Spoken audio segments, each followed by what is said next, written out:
आदि कवि वाल्मीकि जी ही इस कलयुग में गोस्वामी तुलसीदास जी के रूप में जन्मे और उन्होंने मानव जाति के उद्धार के लिए संवत 1631 में रामचरितमानस की कथा का आरंभ किया।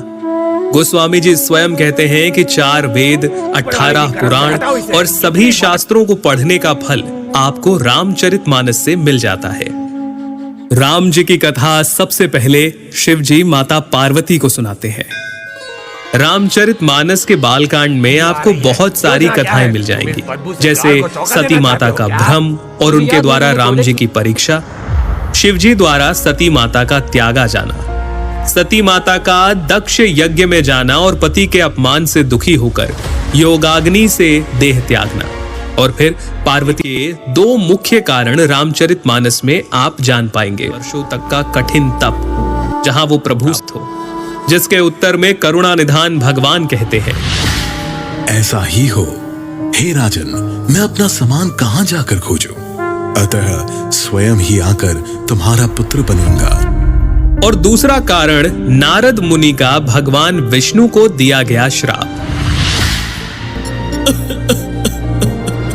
तुमने मुझे ठगा है, अतः अपने किए का फल अवश्य पाओगे।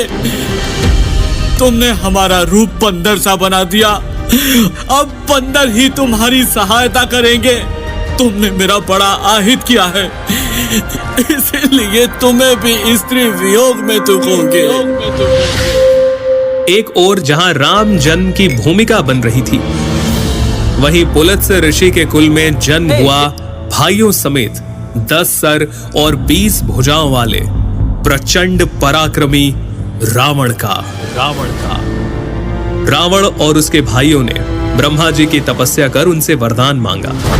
रावण ने कहा, हे जगदीश्वर, वानर और मानव, इन 2 जातियों को छोड़े ना मरे। और कुंभकर्ण सरस्वती जी के प्रभाव के चलते इंद्रासन के स्थान पर निद्रासन का वर मांग बैठे, और विभीषण ने प्रभु चरणों में निष्काम प्रेम का वरदान मांगा। चलिए आगे बढ़ते हैं और आते हैं राजा दशरथ पर, जिन्हें ग्लानि थी कि उन्हें कोई पुत्र नहीं था।